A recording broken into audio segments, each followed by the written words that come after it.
Kajian Kitab.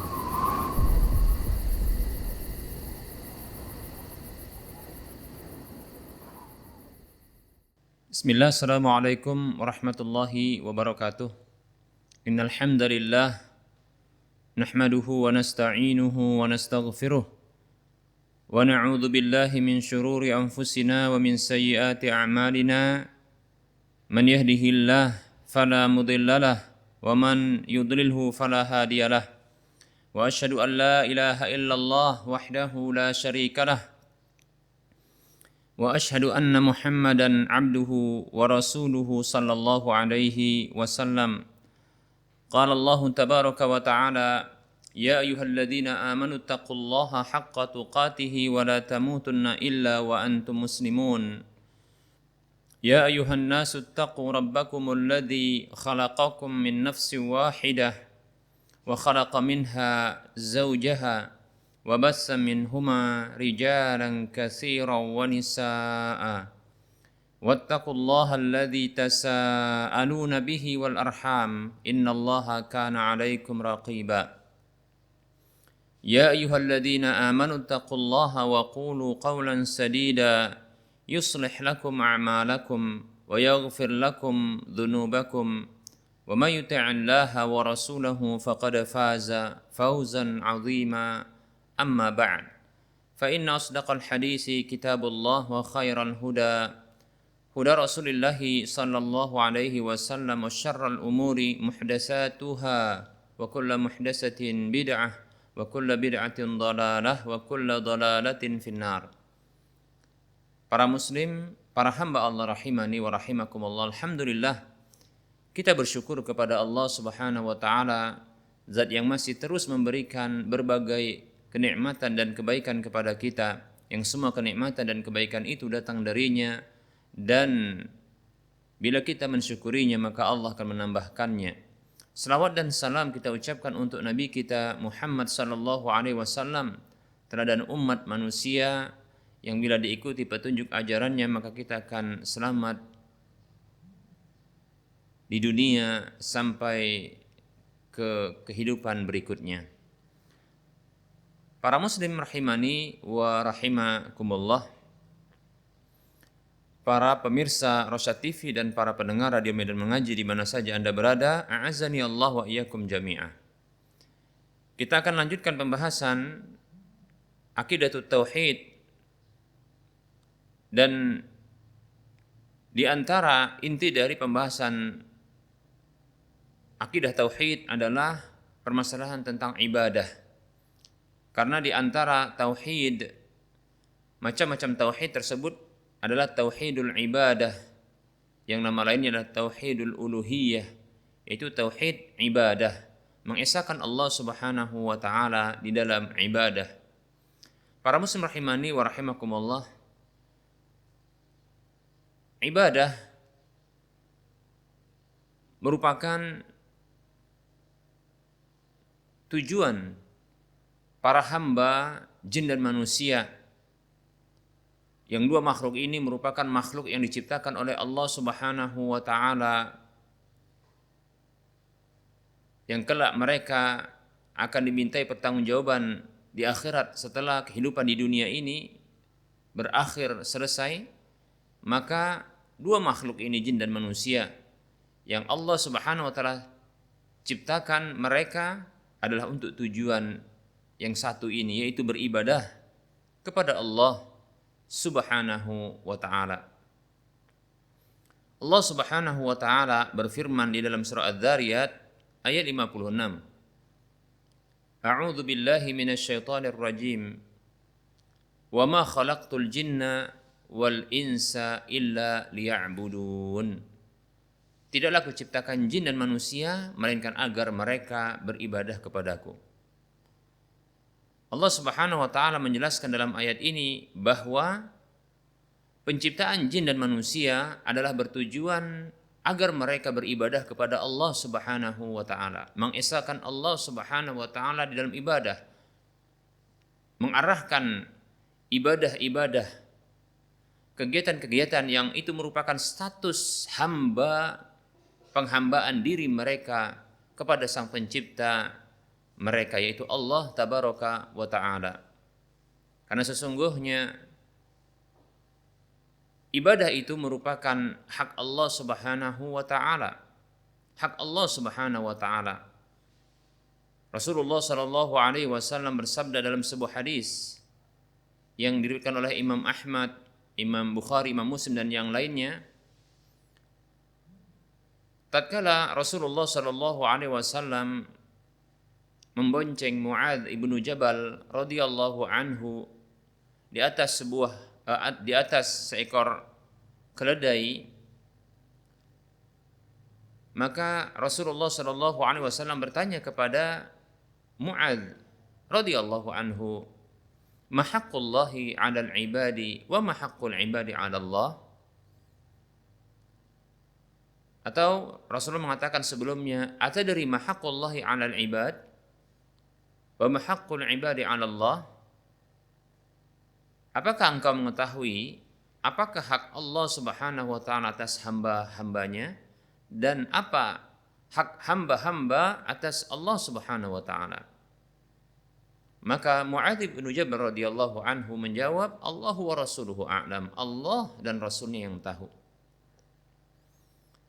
Maka Rasulullah sallallahu alaihi wasallam bersabda, "Haqqullahi 'alal 'ibadi ay ya'buduhu wa la yusyriku bihi syai'a."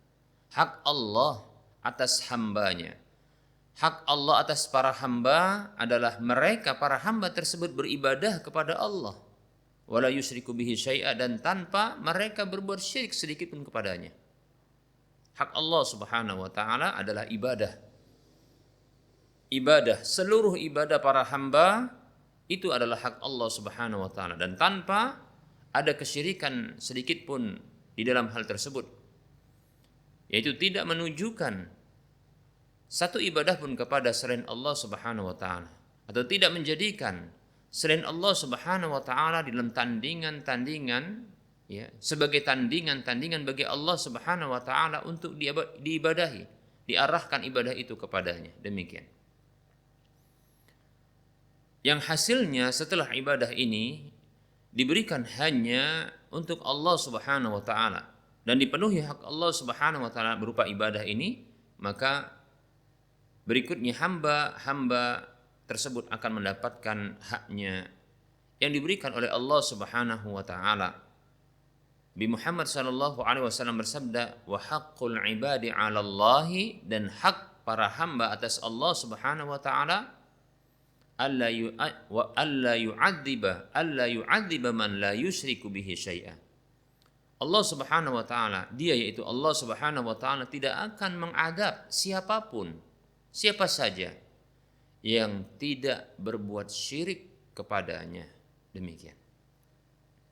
Hadis riwayat Bukhari dan Muslim serta yang lainnya. Nah, para muslim rahimani wa rahimakumullah, ibadah adalah hak Allah Subhanahu wa taala, dan ini merupakan tujuan diciptakannya para hamba mukallaf, yaitu jin dan manusia. Allah menciptakan jin dan manusia, bukan hanya manusia, bahkan jin. Allah Subhanahu wa taala ciptakan mereka itu hanyalah untuk beribadah kepada Allah Subhanahu wa taala. Nah, para muslim rahimani wa rahimakumullah, barangkali di antara kita ada yang menyangka ketika Allah Subhanahu wa taala menciptakan jin dan manusia hanyalah untuk beribadah kepada Allah, dan itu tujuan diciptakannya mereka, para hamba ini, maka seolah-olah Allah Subhanahu wa taala butuh kepada para hamba. Seolah-olah ada manfaat yang akan didapatkan oleh Allah Subhanahu wa taala atas penciptaan para hamba tersebut, yaitu dengan beribadah kepadanya. Seolah-olah inilah manfaat yang didapatkan oleh Allah Subhanahu wa taala. Nah, para muslim rahimani wa rahimakumullah, maka dugaan seperti ini, persangkaan seperti ini adalah persangkaan yang keliru besar. Karena sesungguhnya persangkaan ini itu muncul karena menyamakan Allah Subhanahu wa taala dengan makhluknya, di mana para makhluk ketika menciptakan sesuatu, menciptakan ini maksudnya adalah membuat sesuatu dengan cara merubah satu bentuk kepada bentuk yang baru, bentuk yang lain yang baru. Nah, ini seperti contohnya ya, seperti contohnya adalah logam-logam yang diciptakan atau dibuat dengan cara dirubah kepada bentuk yang lain. Yang ini memberikan manfaat kepada manusia. Contohnya seperti ya, sepeda motor, mobil, kapal laut, pesawat, demikian. Begitu juga mungkin merubah ya dari satu bentuk kepada bentuk yang lain ya. Seperti mungkin komputer, alat telekomunikasi dan seterusnya dari hal-hal yang baru. Teknologi-teknologi temuan baru demikian.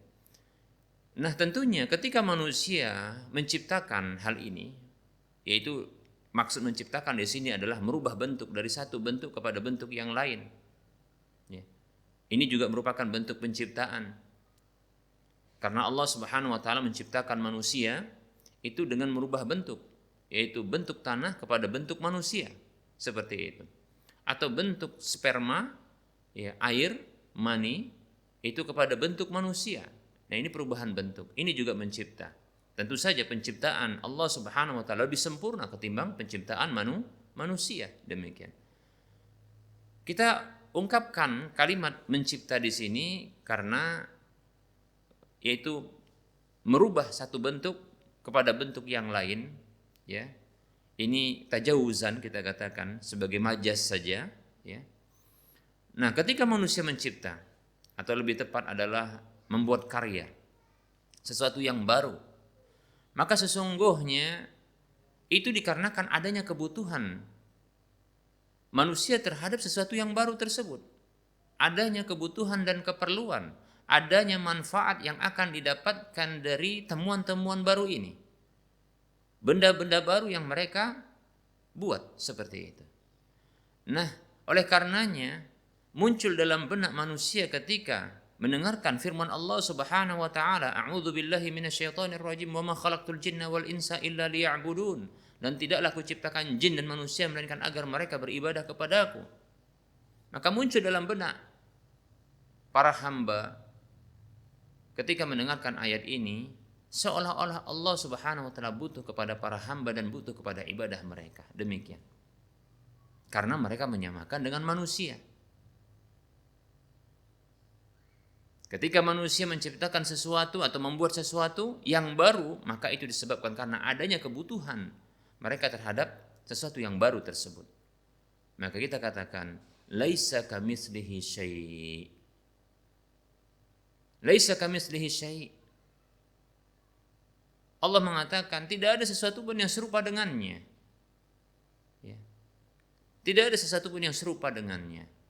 Wa huwas sami'ul basir, dan dia zat yang maha mendengar lagi maha melihat.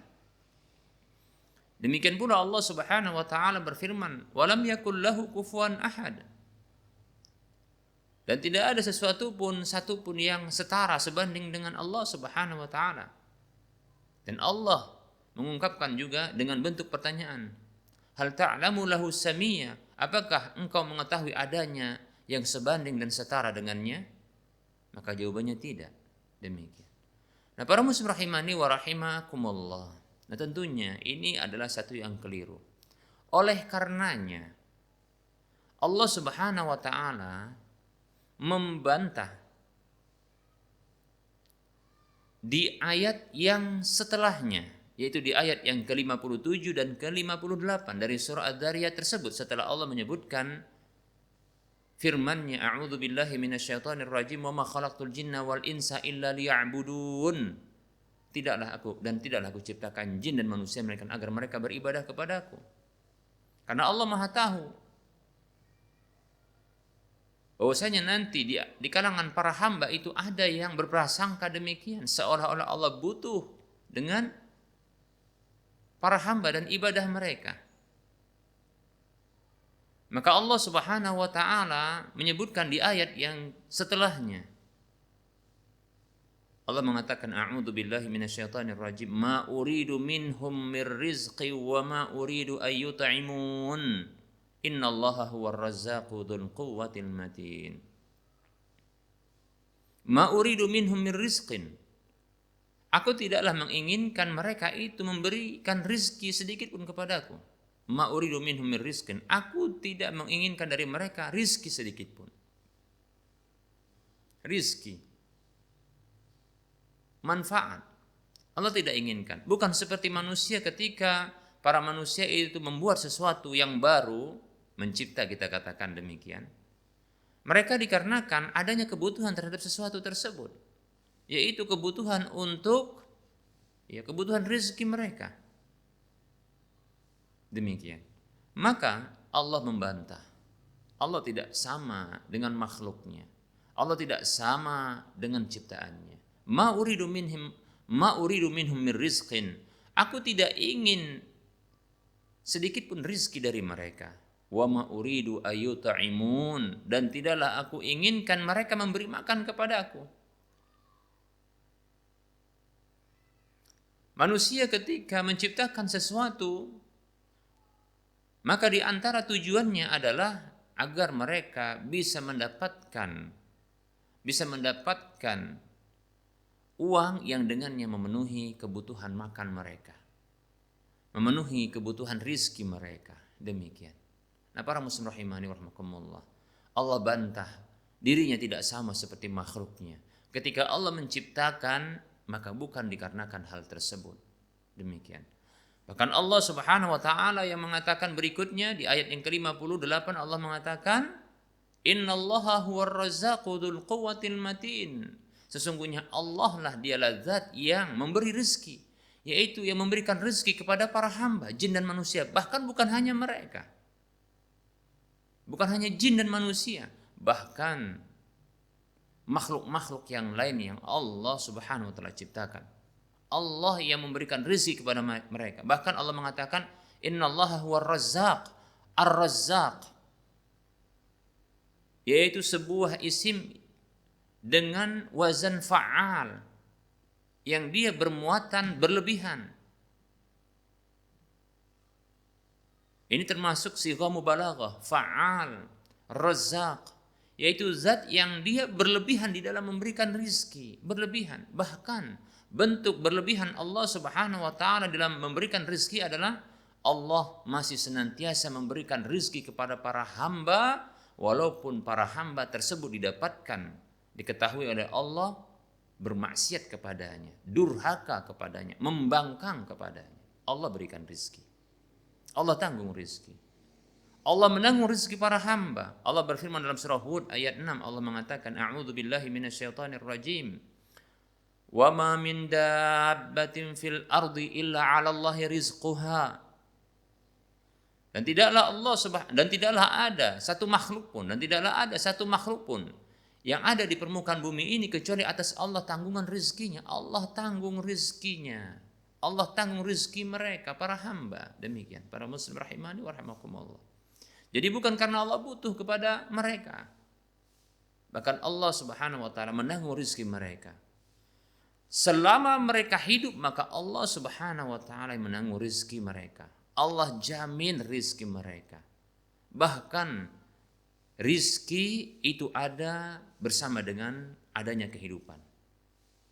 Jadi kalau bahasa kita yang mudahnya, hidup sama dengan ada rizki. Hidup itu sama dengan ada rizki. Kematian itu karena selesai rizki, tutup rizki. Demikian. Dalam sebuah hadis yang diriwayatkan oleh Imam Ibnu Majah dalam sunannya, dan hadis ini disebutkan oleh Syekh Al-Albani rahimahullahu taala dalam Sahihul Jami', tentunya adalah hadis yang sahih. Nabi kita Muhammad sallallahu alaihi wasallam bersabda, Ayyuhan nas, wahai manusia, ittaqullah, bertakwalah kepada Allah, wa ajmilu fi talab, perbaguslah di dalam mencari rezeki. Perbaguslah dalam mencari rezeki. Inna nafsan lan tamuta hatta tastawfiya rizqaha. Inna nafsan lan tamuta hatta tastawfiya rizqaha. Sesungguhnya sebuah jiwa tak akan mati sampai dia mengambil semua rizkinya. Wa in abta'a anha, walaupun rizki itu lambat datangnya kepadanya. Tapi dia hidup maka dia akan mendapatkan rezeki. Karena tak akan mati sebuah jiwa melainkan setelah dia mengambil semua rezekinya. Demikian. Jadi rezeki itu akan senantiasa ada dan Allah Subhanahu wa taala siapkan bagi para hamba. Itu selama hidupnya. Selama hidupnya, walaupun lambat rezeki itu datang kepadanya, maka Allah akan tanggung dan berikan rezeki kepadanya. Mau atau tidak mau, suka atau tidak suka, maka Allah akan datangkan rezeki tersebut. Bahkan rezeki itu akan Allah datangkan, ya. Allah akan berikan kepada para hamba itu lebih banyak ketimbang Allah berikan kematian itu bagi para hamba. Rizki itu akan mencari setiap hamba yang telah Allah Subhanahu wa taala Allah tetapkan rizki itu baginya, itu lebih banyak ketimbang kematian itu mencari hamba tersebut. Dalam sebuah hadis yang diriwayatkan oleh Imam Tabrani dari Abu Darda radhiyallahu anhu, Rasulullah sallallahu alaihi wasallam bersabda, "Innar rizqa la yatlubul 'abda Inna rizqa la yatlubul abda aksaru mimma yatlubuhu ajaluhu."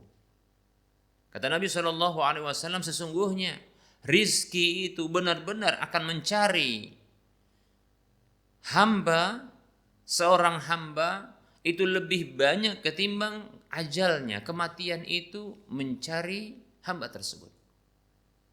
Ya tentunya rizki para muslim rahimani wa rahimakumullah itu lebih banyak ketimbang kematian. Kematian cuma sekali. Demikian. Kematian itu cuma sekali. Dan kematian itu pasti datangnya. Namun Allah Subhanahu wa taala menjadikan rezeki itu lebih banyak dan akan mencari hamba tersebut. Oleh karenanya kita dapatkan orang-orang yang sakit yang mereka tidak mencari rezeki. Mereka dipaksa untuk menerima rezeki dari Allah Subhanahu wa taala walaupun terkadang mereka meronta. Walaupun terkadang ya mulut mereka tidak bisa terbuka. Walaupun terkadang tangan mereka tidak bisa menggerakkan atau menggenggam makanan tersebut untuk bisa ya memasukkan makanan itu ke dalam mulut mereka. Namun Allah Subhanahu wa taala jadikan rezeki itu tetap ada bagi hamba tersebut. Walaupun harus dengan cara dimasukkan lewat selang, alat khusus. Demikian para muslim rahimani wa rahimakumullah. Karena itu memang rizki dari Allah Subhanahu wa taala. Demikian. Suka atau tidak suka, mau ataupun tidak mau. Demikian para muslim rahimani wa rahimakumullah. Jadi Allah menanggung rizki para hamba. Dzul quwwah, innallaha huwar razzaq. Dialah Allah sesungguhnya. Allah dialah Ar-Razzaq, zat yang memberi rezeki. Dzul Quwwah, zat yang maha kuat. Al-Matin, zat yang maha kokoh. Bukanlah tatkala Allah Subhanahu wa taala menciptakan para hamba lalu ditugaskan dan mereka ini dikhususkan penciptaan mereka ini dengan tujuan untuk beribadah kepadanya. Bukan dikarenakan Allah butuh kepada mereka. Bukan dikarenakan Allah butuh kepada ibadah mereka. Bukan dikarenakan ada manfaat yang didapatkan oleh Allah Subhanahu wa taala dari mereka. Namun dikarenakan beberapa hal yang akan kita sebutkan nanti insyaallah taala. Bahkan Allah Subhanahu wa taala menanggung rezeki mereka. Bukan karena Allah butuh rezeki dari mereka, butuh makanan dari mereka. Bahkan Allah Subhanahu wa taala memberikan rezeki kepada mereka, makanan kepada mereka. Demikian. Bukan tatkala mereka beribadah kepada Allah, Allah semakin kuat. Bahkan Allah Dzul Quwwah, zat yang maha kuat, bahkan memberikan kekuatan serta penguatan kepada para hambanya. Bukan tatkala mereka beribadah kepada Allah Subhanahu wa taala, Allah itu semakin kokoh. Tidak, bahkan Dia adalah Al-Matin, zat yang maha kokoh dan memberikan kekokohan kepada para hamba. Memberikan kekokohan kepada para hamba. Demikian para muslim rahimani wa rahimakumullah. Allah tidak butuh kepada kita para hamba dan tak butuh juga kepada ibadah para hamba. Dalam sebuah hadis qudsi Hadis yang diriwayatkan oleh Imam Muslim dalam kitab sahihnya, hadis yang dari Allah Subhanahu wa taala langsung kepada Rasulullah sallallahu alaihi wasallam mengkabarkan firman Allah Subhanahu wa taala. Rasulullah SAW bersabda, Allah taala berfirman. Hadis yang panjang kita penggal ambil sebahagian sebagai bukti atas penjelasan kita ini. Allah Subhanahu wa taala berfirman, Ya ibadi, law anna awwalakum wa akhirakum wa insakum wa jinnakum kanu ala atqa qalbi rajulin wahidin minkum ma zada dzalika fi mulki syai'a. Wahai para hambaku, sesungguhnya andaikan kalian dari generasi awal kalian sampai generasi akhir kalian, jinnya dan manusianya, generasi awal jin, generasi awal manusia, sampai generasi akhir jin dan sampai generasi akhir manusia, semuanya kanu ala atqa qalbi rajulin wahidin minkum, mereka itu berada pada satu hati orang yang paling bertakwa di antara kalian. Kita misalkan dan kita yakini bahwa Nabi kita Muhammad sallallahu alaihi wasallam adalah hamba Allah, makhluk Allah yang paling bertakwa dari kalangan manusia, yang paling bertakwa kepada Allah Subhanahu wa taala, yang paling takut kepada Allah, paling bertakwa. Semuanya jin dan manusia, bangsa jin dan manusia dari awal mereka sampai akhir mereka, semuanya itu seperti Nabi kita Muhammad sallallahu alaihi wasallam ketakwaannya dan hatinya dalam ketakwaan tersebut kepada Allah Subhanahu wa taala. Apa kata Allah? Ma zada dzalika fi mulki syai'a. Hal itu tidaklah menambahkan pada kekuasaanku sedikit pun. Tidak menambahkan kekuasaan Allah Subhanahu wa taala sedikit pun. Sebaliknya Allah Subhanahu wa taala berfirman. Sebaliknya Allah taala berfirman, kelanjutan dari hadis qudsi tersebut, ya ibadi law anna awwalakum wa akhirakum wa insakum wa jinnakum kanu ala afjari qalbi rajulin wahidin minkum ma naqasa dzalika min mulki syai'a. Wahai para hambaku, sesungguhnya andaikan kalian dari generasi awal kalian sampai generasi akhir kalian, jin dan manusianya kalian, itu. Jadi generasi awal jin dan generasi awal manusia sampai generasi akhir jin dan generasi akhir manusia, semuanya itu ala afjari qalbi rajulin wahidin minkum, itu berada pada satu hati manusia yang paling fajir, bengis, kejam di antara kalian. Kita misalkan, dan kita memang yakini demikian, Fir'aun adalah manusia yang paling bengis yang mungkin kita dapatkan, yang oleh karenanya Allah Subhanahu wa taala menyebutkan di dalam Al-Qur'an kisahnya Fir'aun ini, yang dia membunuhi anak-anak kecil, memperbudak Bani Israel, mengaku Tuhan, bahkan Tuhan yang tertinggi, demikian dan seterusnya. Ya. Semuanya seperti Fir'aun, semuanya seperti Fir'aun. Jinnya dari awal sampai akhirnya, manusianya dari awal sampai akhirnya, semua seperti Fir'aun. Kejam, bengis. Apa kata Allah? Ma naqasa dzalika min mulki syai'a. Hal itu tidaklah mengurangi sedikit pun dari kerajaanku. Para muslim rahimani wa rahimakumullah. Dari hadis qudsi yang kita sebutkan ini, para muslim rahimani wa rahimakumullah, maka kita bisa dapatkan bahwa Allah sedang atau telah mengkabarkan kepada kita bahwa tidak bermanfaat sedikit pun, tidak akan memberikan manfaat dan tidak memberikan pengaruh sedikit pun ketaatan dan kemaksiatan, kebaikan dan keburukan para hamba ini, kesalehan dan kedurjanaan mereka ini, kedurhakaan mereka ini. Baik itu mereka menjadi hamba-hamba Allah Subhanahu wa taala yang taat kepadanya, maupun mereka semua menjadi hamba-hamba Allah yang durhaka kepadanya.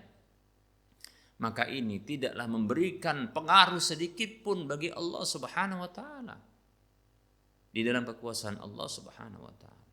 Nah, para muslim rahimani wa rahmakumullah, ternyata tidak bermanfaat sedikit pun. Ternyata tidak berpengaruh sedikit pun apa yang kita lakukan ini, baik ataupun buruk, soleh ataupun toleh, taat ataupun maksiat, iman ataupun kufur. Para muslim rahimani wa rahmakumullah, tahukah kita sesungguhnya baik dan buruk itu tidaklah berpulang kepada Allah Subhanahu wa taala, tapi baik dan buruk dari apa yang kita lakukan itu kembali kepada kita.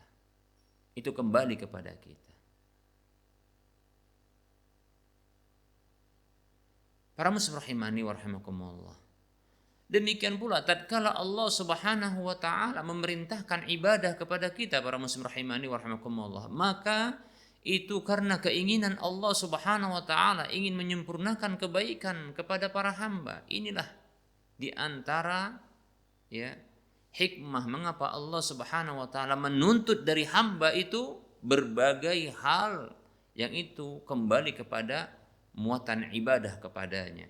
Sesungguhnya apapun dari perintah Allah yang itu bermuatan ibadah, maka itu kebaikannya kembali kepada para hamba. Karena Allah memang zat yang maha baik, menginginkan kebaikan bagi para hamba. Tidaklah Allah Subhanahu wa taala mensyariatkan sebuah syariat, menetapkan sebuah perintah, melainkan padanya di dalamnya itu ada kebaikan. Dan tidaklah Allah Subhanahu wa taala melarang kita dari satu hal, melainkan karena di sana ada kebaikan yang diinginkan dengan menghindarkan keburukan itu dari kita para hamba. Demikian para muslim rahimani wa rahmakumullah.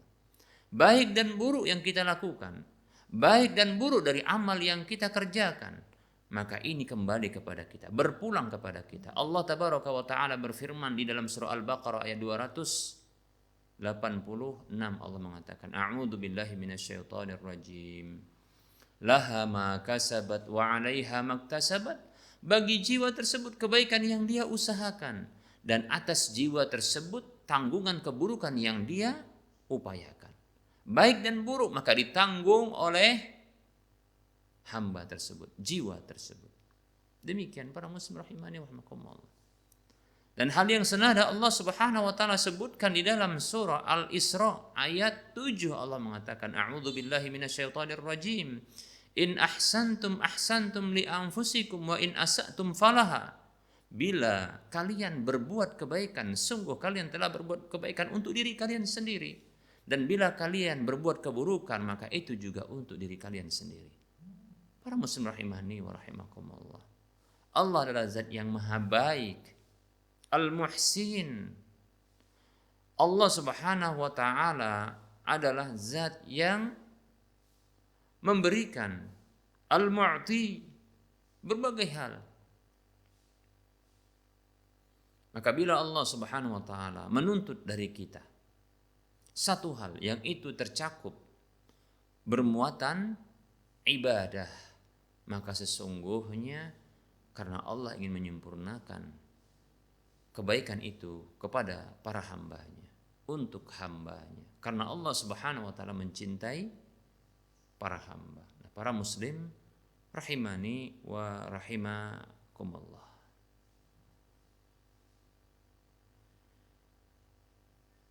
Baik, kita cukupkan terlebih dahulu untuk penyampaian materinya dan kita lanjutkan dengan sesi soal jawab. Insyaallah taala kita akan sebutkan pada waktu mendatang tentang kelanjutan pembahasan tentang ibadah ini, seperti contohnya tentang definisi ibadah, ya, kemudian penjelasan kandungannya seperti itu, dan berbagai hal, macam-macam ibadah tersebut. Insyaallah taala pada waktu mendatang.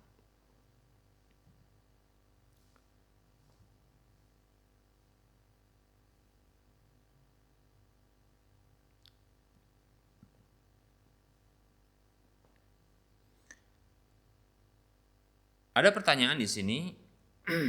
Assalamualaikum WRWB. Ini kepada penanya, saya ingin memberikan sedikit nasihat dan meluruskan, semoga bisa diterima. Sebaiknya untuk doa, ya, sebaiknya tidak menyingkat doa, ya. Sebaiknya tidak menyingkat doa, ya.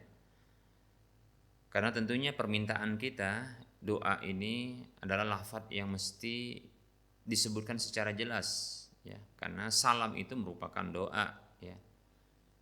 Walaupun demikian bisa dipahami maksudnya, namun sebaiknya, ya, begitu juga di dalam berdoa, mendoakan saudara atau membalas doa saudara, maka ini tidak menyingkatnya, ya.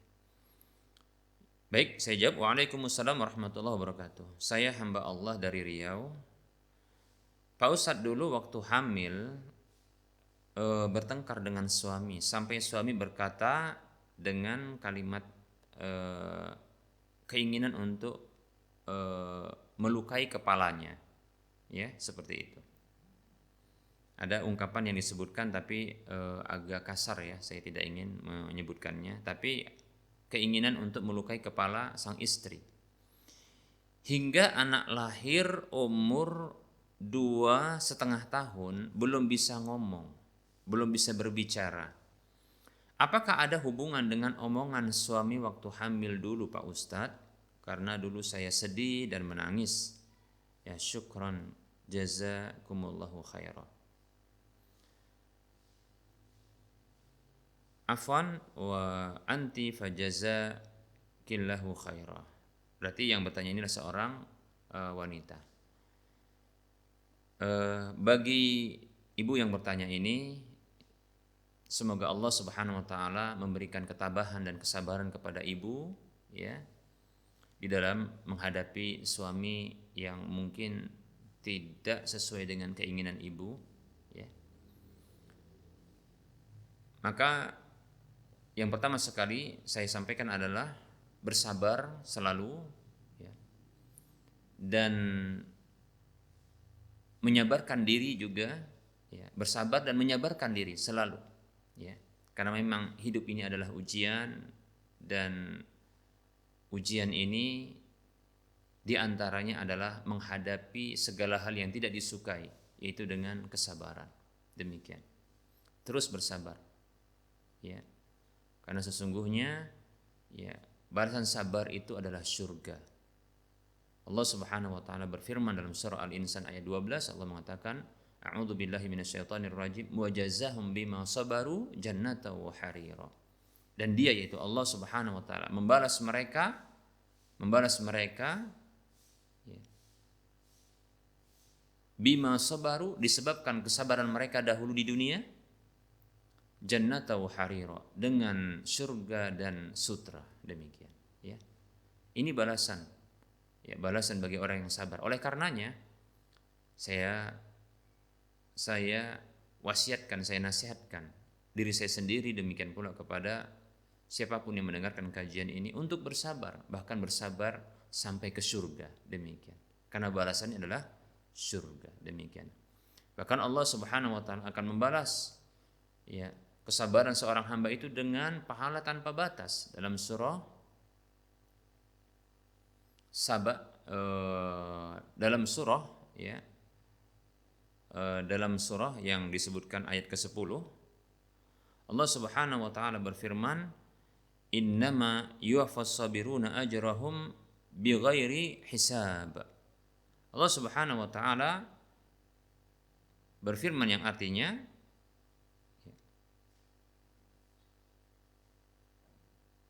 sesungguhnya Allah Subhanahu wa taala membalas, sesungguhnya Allah Subhanahu wa taala membalas orang-orang yang sabar itu, pahala mereka dengan tanpa batas.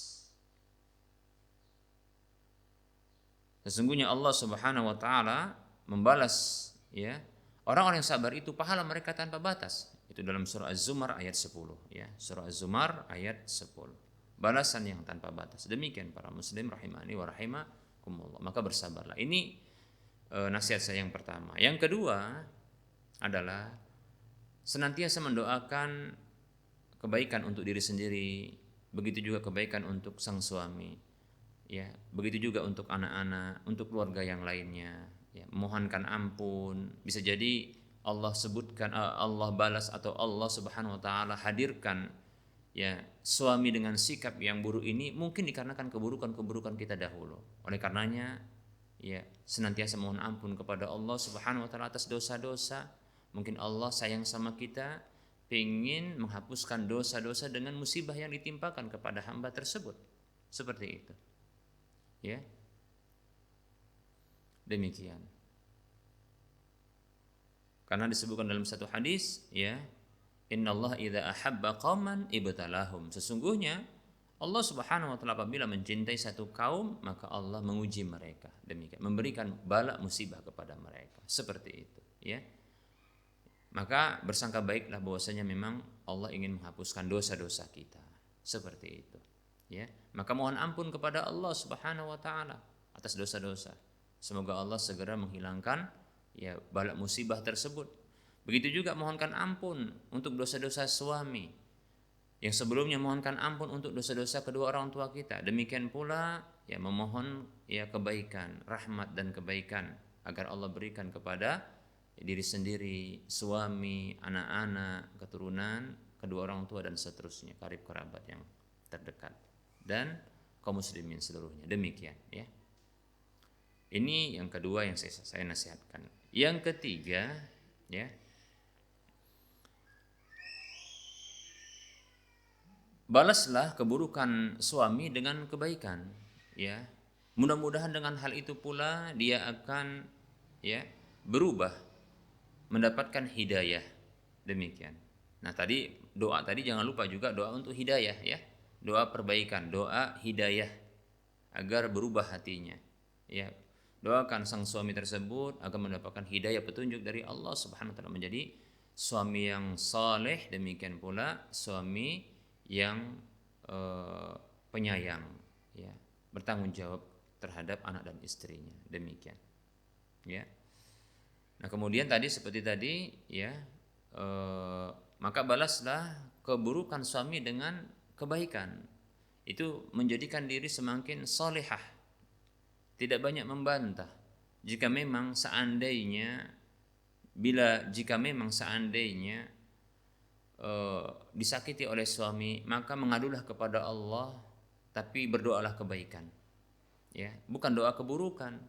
Karena memang doa orang yang dizalimi itu makbul, hati-hati. Ya. Oleh karenanya Rasulullah Shallallahu alaihi wasallam bersabda, ya, wattaqu da'watal mazlum, ya, waspadalah kalian terhadap doa orang yang terzalimi, fa innahu laisa bainaha wa bainallahi hijab, karena sesungguhnya tidak ada ya antara doa tersebut dengan Allah adanya hijab, pembatas, seperti itu. Demikian, ya. Maka doa kebaikan, mudah-mudahan malah ini akan makbul. Seperti doa tadi hidayah akan segera. Seandainya doa keburukan pun belum tentu akan hilang keburukan itu dari kita. Tapi kalau dalam kondisi kita dizalimi dan kondisi itu kondisi yang makbul doa, maka doa kebaikan agar kebaikan yang datang, doa perubahan menuju kepada kesolehan, ya, agar suami pun mendapatkan kesolehan. Demikian, ya, seperti itu. Adapun ya kondisi anak tersebut yang barangkali ya tidak bisa berbicara atau belum bisa berbicara selama 2,5 tahun ya. Apakah ini disebabkan karena kondisi ibu yang sedang mengandung itu sebelumnya adalah kondisi sedih dan terus menangis? Wallahu ta'ala alam. Bisa jadi demikian, bisa jadi juga tidak. Ya, demikian. Ya, demikian pula ketika mendapatkan kezaliman dari ya dari sang suami, maka doakan kebaikan untuk sang anak, karena kondisi itu kondisi yang makbul, ya.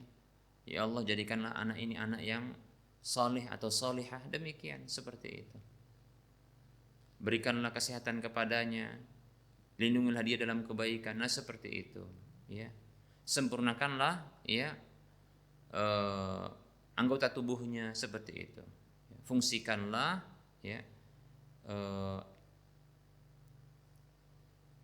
anggota-anggota tubuhnya, lengkapkanlah anggota tubuhnya dan seterusnya. Demikian, ya. Seperti itu, ya. Tidak perlu mungkin kita mencari-cari apa sebab, ya, dari tidak bisa berbicaranya sang anak ini, ya. Tapi banyaklah lakukan perubahan, perbaikan. Nah, seperti itu, berdoa dan seterusnya, ya. Demikian, wallahu taala a'lam.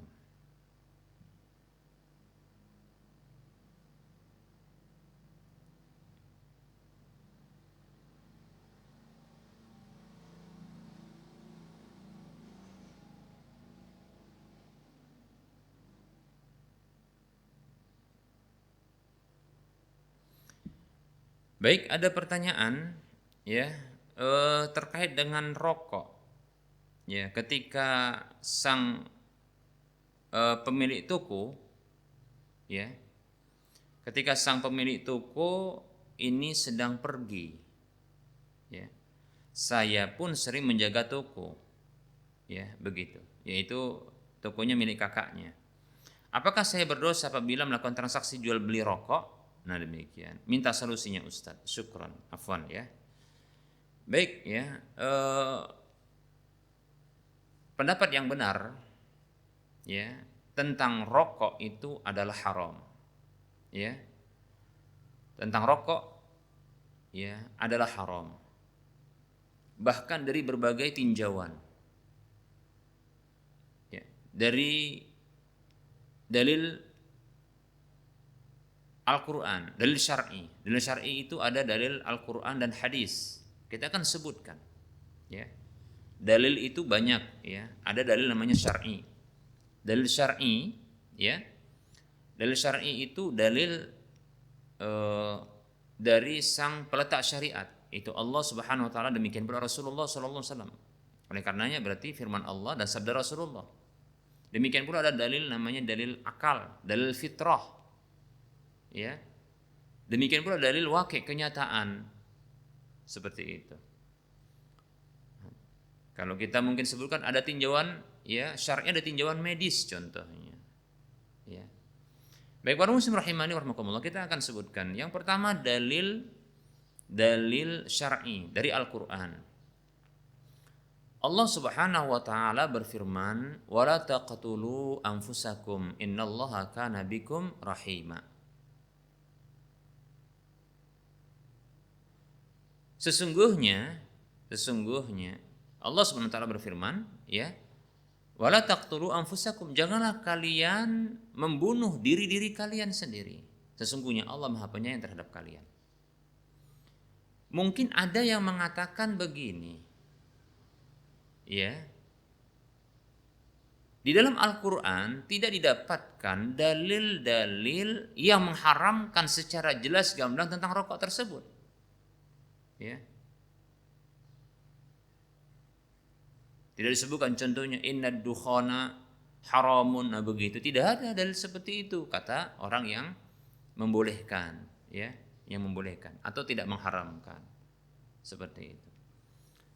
Maka kita katakan secara umum, ya, sesuatu yang bisa mencelakakan diri, yang bisa membunuh diri, maka diharamkan oleh Allah Subhanahu wa taala dengan cara apapun. Ya, termasuk adalah dengan cara merokok. Demikian. Allah Subhanahu wa taala berfirman juga, wala tulqu aidikum wala tulqu bi aidikum ila tahlukah. Janganlah kalian campakkan diri kalian ke dalam kebinasaan. Demikian. Maka apa saja yang bisa membinasakan diri dan atau membunuh diri, maka ini diharamkan. Seperti itu. Diharamkan. Nah, kita katakan, ya, bukan termasuk hikmah di dalam kalam Allah Subhanahu wa taala, firman Allah Subhanahu wa taala. Allah menyebutkan perkara-perkara yang haram itu semuanya secara rinci karena begitu banyak. Ya. Ya, kalau seandainya dengan alasan rokok itu ya tidak diharamkan karena tidak disebutkan pengharamannya dalam Al-Qur'an, maka kita katakan kalau begitu racun itu jadi boleh. Ya. Racun itu jadi boleh seperti itu. Begitu juga contohnya melompat ya dari ketinggian itu boleh. Maksudnya untuk bunuh diri, ya. Begitu juga untuk melakukan menggantung ya. Menggantung diri ya dengan alat contohnya itu jadi boleh karena memang tidak disebutkan dalam Al-Qur'an. Seperti itu. Ya.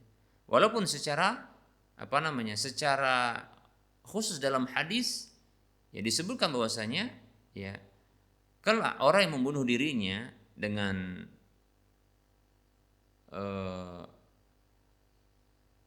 senjata tajam, logam, ya, maka dia akan disiksa di neraka atau di akhirat dengan cara dia membunuh dirinya, seperti itu. Ya, ini makna dari hadis yang ada yang datang tentang masalah tersebut, demikian, ya.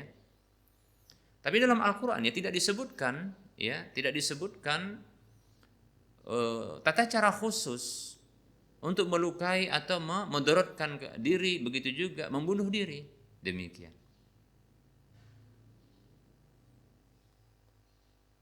Nah, para muslim rahimani wa rahimakumullah.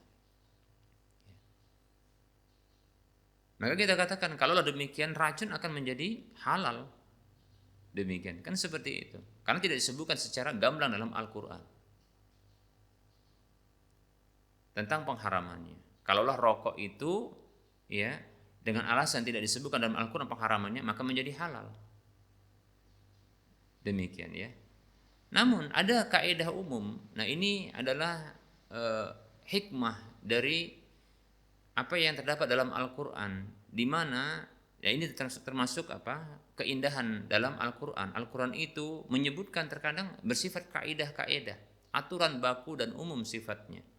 Allah Subhanahu wa taala menyebutkan dengan bentuk mutlak, yaitu larangan untuk membunuh diri.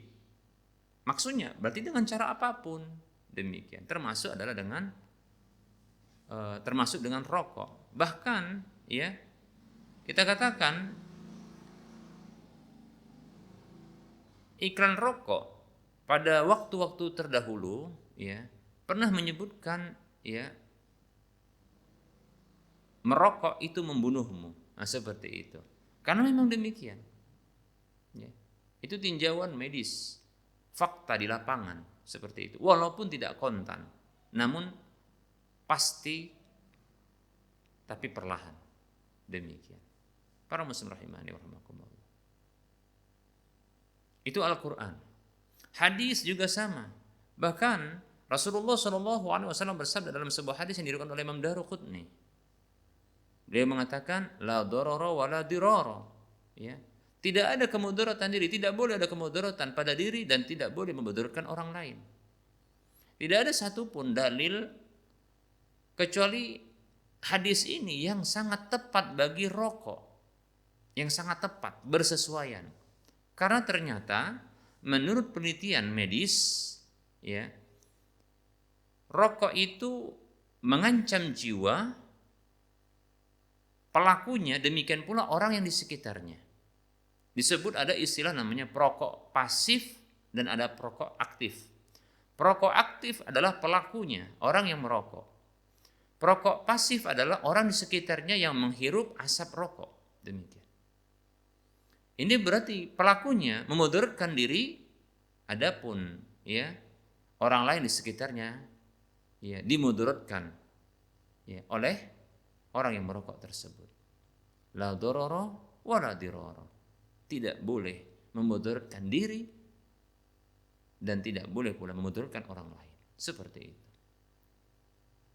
Kontan, bersamaan. Dan larangan ini juga bersamaan. Demikian para muslim rahimani wa rahimakumullah. Hadis yang hasan diriwayatkan oleh Imam Ad-Daruqutni. Seperti itu para muslim rahimani wa rahimakumullah. Nah, juga kita dapatkan dalil akal. Dalil akal. Ya. Dalil akal. Yaitu akal kita tentunya pasti akan membenarkan keburukan rokok. Keburukan rokok. Pasti kita akan benarkan keburukan rokok. Demikian. Buktinya adalah ya, tidak ada orang ketika dia merokok dengan membaca bismillah. Tidak ada. Yang muslim ya. Tahu karena dia meyakini itu buruk. Ya. Akalnya menyatakan buruknya. Seperti itu. Dan tidak pernah pula ya rokok ini disandingkan dengan madu contohnya. Merokok sambil minum madu contohnya. Seperti itu. Baik para muslim rahimani rahimakumullah. Ini akal kita. Kemudian fitrah kita pun demikian. Fitrah kita. Karena fitrah kita memang akan mengenali hal-hal yang baik secara ya alami, begitu juga hal-hal yang buruk secara alami. Kenyataan apalagi ya. Kita dapatkan orang merokok itu lebih senangnya ketika mereka dalam kondisi ya ada keperluan hajat ketika buang air ya besar. Itu adanya kesamaan ya dengan bau yang keluar dari atas dan dari bawah, demikian seperti itu. Demikian ya. Nah, tentunya hukumnya adalah haram ini, seperti itu. Lebih-lebih ternyata ya, orang yang berwenang dalam hal ini yaitu ahli medis. Mereka pakar kesehatan yang mengurusi tentang kesehatan manusia.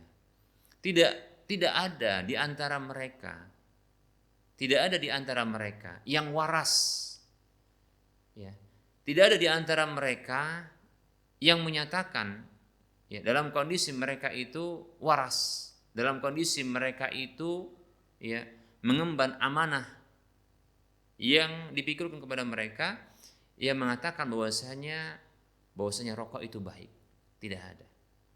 Bahkan rokok itu ya diiklankan dengan dituliskan di bawahnya rokok itu membunuhmu, rokok itu bisa menyebabkan kanker dan seterusnya ya, gangguan janin. Itu disebabkan karena penelitian para ahli medis. Demikian. Tidak ada.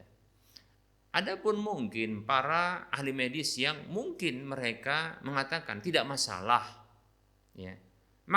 Maksudnya adalah pertama karena mereka kecanduan. Yang kedua adalah ya, tidak masalah ketika itu, namun akan bermasalah berikutnya. Sebabnya karena mereka kecanduan sehingga tidak bisa meninggalkannya, demikian. Walaupun kita dapatkan memang ada para ahli medis yang mereka kecanduan merokok. Tapi mereka tidak akan bisa pungkiri tentang ya, rokok itu merusak. Rokok itu mengganggu kesehatan. Ya. Rokok itu bisa mengakibatkan ya kerusakan. Demikian.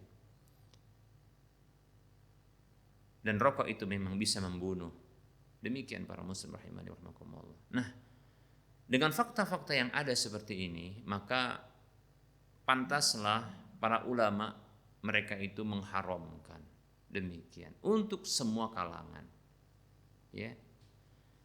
Baik, oleh karenanya sesuatu yang haram, maka haram pula untuk dijual belikan. Haram untuk dikonsumsi, maka haram juga untuk dijual belikan. Karena Rasulullah SAW bersabda dalam sebuah hadis yang diriwayatkan oleh Imam Ahmad, "Innallaha idza harrama akla syai'in harrama samanahu."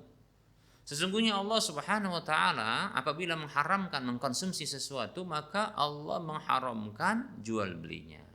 Demikian. Hasil jual belinya diharamkan oleh Allah Subhanahu wa taala. Wallahu ta'ala a'lam.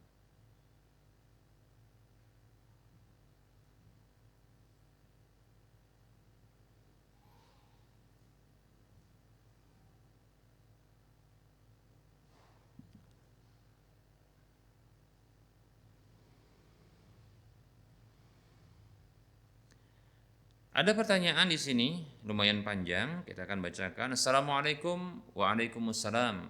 Alhamdulillah. Ustadz, saya Maizar Hakim. Barakallahu fiik. Ya. Tinggal di Jalan Mujair, nomor 29 Pasar Minggu, Jakarta Selatan. Sebagaimana kita ketahui bahwa manusia itu mengalami proses hidup dan mati.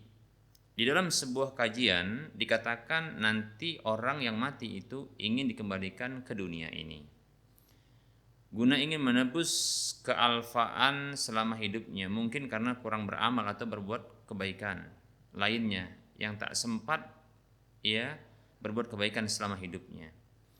Akan tetapi dia menginginkan agar dia diberi kesempatan hidup kembali walaupun sekejap, lalu mereka akan berbuat begini dan begitu. Pertanyaannya,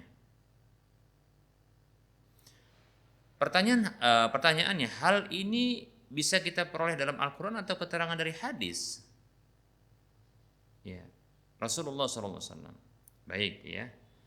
Berarti ini menginginkan dalilnya, masya Allah. Ya, memang semestinya seorang mukmin, muslim, ya, itu ketika hendak meyakini sesuatu atau mendapatkan sebuah maklumat, ungkapan, tidak langsung kontan dia yakini kecuali setelah ada dalil, ya, yang mendukung keterangan tersebut, sehingga ya diyakini bila dia berupa sebuah keyakinan atau diamalkan ketika dia sebuah amal ibadah, demikian, seperti itu. Harus memang berdalil, demikian. Rasulullah SAW bersabda, man amila amalan laisa alaihi amruna fahuwa raddun. Rawahu Muslim. Siapa saja yang beramal dengan sebuah amalan yang tiada perintah kami padanya, maka tertolak. Hadis riwayat Muslim.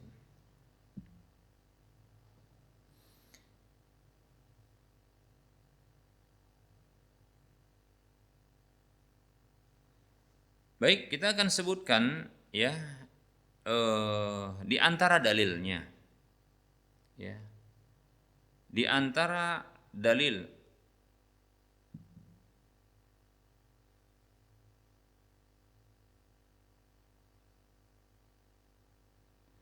yang menunjukkan bahwasanya manusia ini berkeinginan untuk kembali ke dunia, ya, tatkala dia telah wafat, demikian, ya. Berikut dalilnya.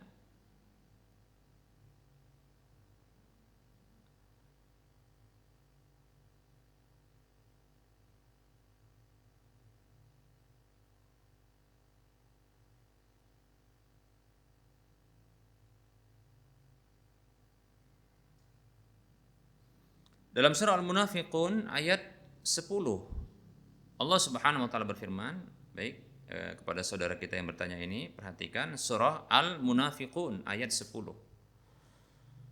Allah Subhanahu wa taala berfirman, a'udzu billahi minasyaitonir rajim wa anfiqu mimma razaqnakum min qabli ay ya'tiya ahadakumul maut fayaqula rabbi laula akhartani ila ajalin qarib fa asaddaqa wa akum minas salihin. Ini ya, surah Al-Munafiqun ayat 10. Dan berinfaklah kalian dari apa yang telah kami rizkikan kepada kalian sebelum datang kepada kalian itu, salah seorang di antara kalian, datang kepada salah seorang di antara kalian kematian itu. Nah, ketika sudah datang, lantas dia mengatakan, wahai Rabbku, ya, andaikan engkau menundanya untukku sampai waktu yang dekat saja, maksudnya waktu yang sedikit saja, sehingga aku bisa bersedekah, ini amalannya, dan aku menjadi orang-orang yang saleh, dan aku menjadi termasuk orang-orang yang saleh. Bersedekah ini amal yang sangat diinginkan, karena memang, ya, sedekah ini yaitu mengeluarkan harta, itu amal yang paling ringan, dan memang maksudnya amal yang di antara amal yang paling ringan, kemudian dia berbalas yang lebih banyak sekali, ya, yaitu disebutkan dalam ayat yang lain dalam surah Al-Baqarah, itu berbalas dengan 700 kali lipat. Allah Subhanahu wa taala berfirman, A'udzu billahi minasyaitonir rajim. Masalul ladzina yunfiquna amwalahum fi sabilillahi kamathali habbatin ambatat sab'a sanabila fi kulli sumbulatin mi'atu habbah. Wallahu yudha'ifu liman yasha' wallahu wasi'un alim.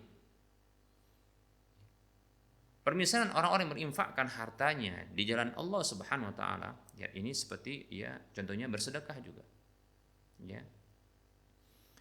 Maka itu seperti satu biji yang menumbuhkan 7 batang. Pada setiap batang ada 100 biji. 7 batang ada 100 biji, berarti 700 biji. Satu biji melahirkan atau membuahkan atau menghasilkan 700. 700 balasannya. Luar biasa, banyak sekali. Ya. Wallahu yudha'ifu liman yasha, dan Allah SWT melipat gandakan bagi siapa saja yang Allah kehendaki. Mungkin dikarenakan niatnya semakin ikhlas. Demikian. Begitu juga manfaat dari apa harta yang dia keluarkan. Harta yang dia keluarkan itu manfaatnya begitu besar sehingga lebih daripada 700. Wallahu wasi'un alim, dan Allah Maha luas lagi Maha mengetahui. Ini membuat ya seorang hamba ketika dia wafat, ini yang pertama sekali ingin dilakukan yaitu bersedekah.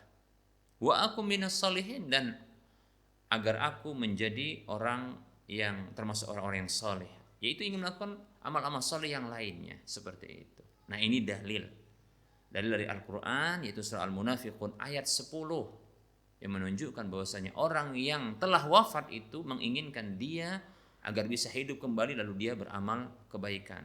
Di antaranya amal yang dipilihnya adalah, karena ini pahalanya besar, yaitu bersedekah, berinfak. Begitu juga kemudian melakukan kesolehan-kesolehan. Demikian, ya.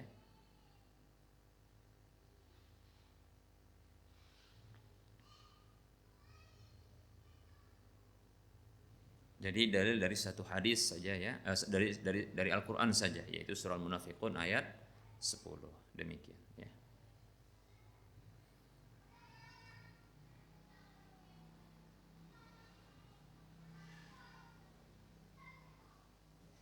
Baik, ini ada pertanyaan. Assalamualaikum. Waalaikumsalam warahmatullahi wabarakatuh. Semoga Ustadz dan keluarga sehat walafiat dalam rahmat Allah Subhanahu wa taala sehingga tetap bisa berdakwah. Amin wa antum kadzalik. Ya, semoga Anda juga demikian. Apakah ada zakat harta warisan dari penjualan tanah? Berapa batas minimal nilainya yang wajib harus dikeluarkan zakatnya? Apakah zakatnya dikeluarkan langsung dari jumlah global atau setelah dibagikan kepada yang berhak? Jazakallahu khairan Ustaz. Wa anta fajazakallahu khairan. Baik ya, sesungguhnya tidak ada pembahasan secara khusus ya tentang zakat harta warisan. Ya. Harta warisan. Karena harta warisan biasanya dia berupa mungkin rumah, begitu juga tanah, ya, kendaraan, ya. Demikian. Bagaimana jika uang, ada uang? Nah, di sini mungkin baru ada zakatnya.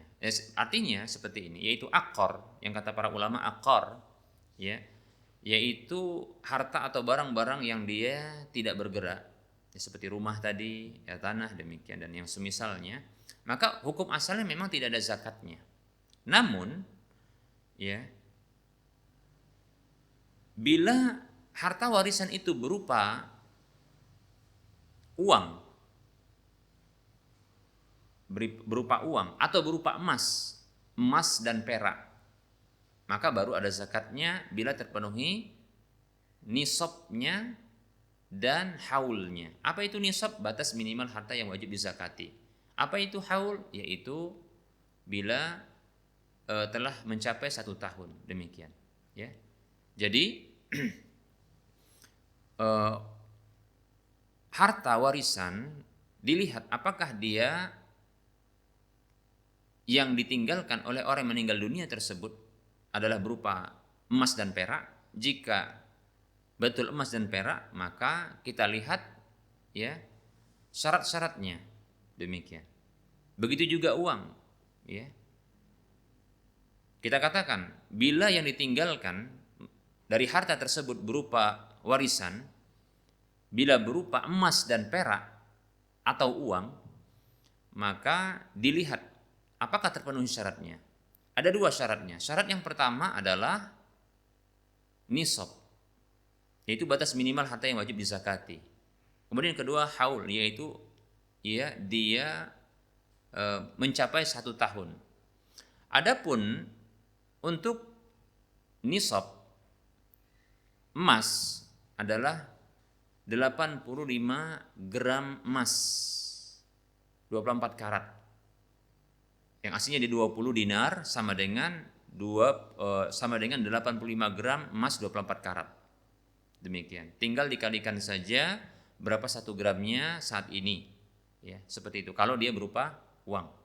Demikian. Kalau emas demikian, 85 gram emas. Adapun nisab perak adalah sekitar 595 gram perak. Ya, tinggal dikalikan berapa saat ini ya, untuk konversinya dengan uang. Seperti itu ya. Demikian. Nah, atau lebih ya, atau lebih dari itu. Kalau dia perak maka lebih dari 595 gram juga masih berarti terpenuhi syarat yang pertama, atau 85 gram emas 24 karat ya, atau lebih, maka ini juga telah terpenuhi syarat yang pertama. Syarat yang kedua ya adalah nisab tersebut bertahan 1 tahun. Demikian. Barulah ada zakatnya. Atau bila berupa uang, maka uang tersebut ya, kalau saya condong kepada uang ini didekatkan nisabnya kepada perak, maka tinggal dikalikan berapa jumlah perak. Ya, saya lihat yang terakhir kalau tidak salah sekitar 12 atau sekitar 12 sampai 14 ribu sekian. Dikalikan 595 gram perak. Demikian. Ya, kurang lebih mungkin sekitar 9 juta. Jadi kalau uang telah mencapai katakanlah 9 jutaan kurang lebih begitu ya.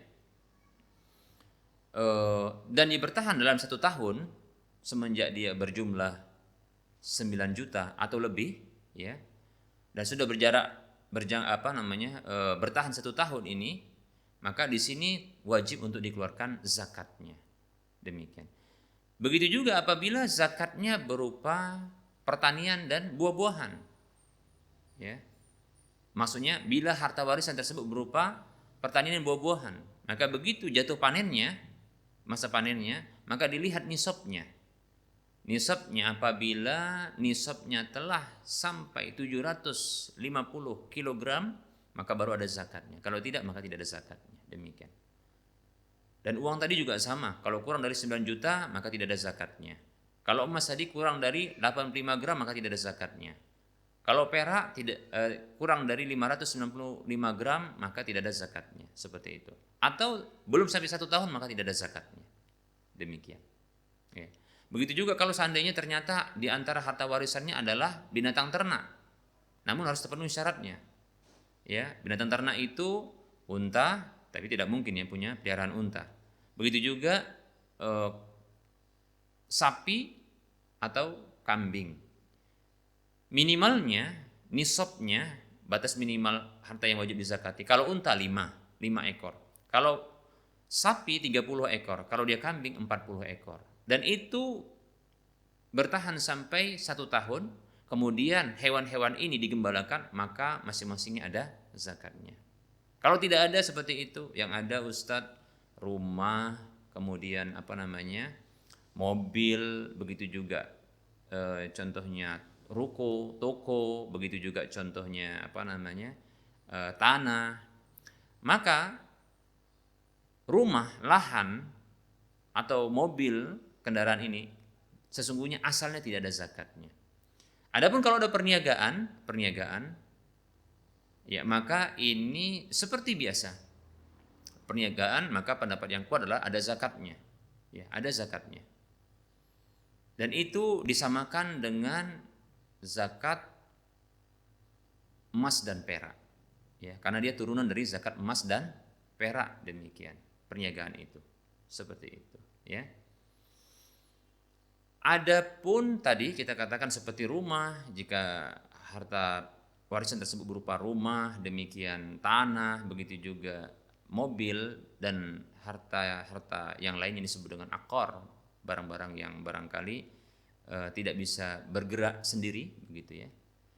Maka para muslim rahimani warahmatullah, yang seperti ini asalnya tidak ada zakatnya kecuali bila dia ingin dijual. Ketika dia ingin dijual, maka ketika itu dia telah masuk kepada zakat perniagaan bila terpenuhi syaratnya. Apa syaratnya? Terpenuhi nisabnya dan bertahan 1 tahun, demikian. Contoh ini ya. Harta warisan berupa rumah. Tentunya kalau dari sisi nisabnya sudah lewat ya, karena rumah ini sekecil apapun rumah ya paling tidak 50 juta mungkin ya kalau ini di pedesaan atau perkampungan ya, 50 juta ya. Itu tentunya sudah lewat ya nisabnya atau bahkan lebih lagi ya. Ya, lebih lagi.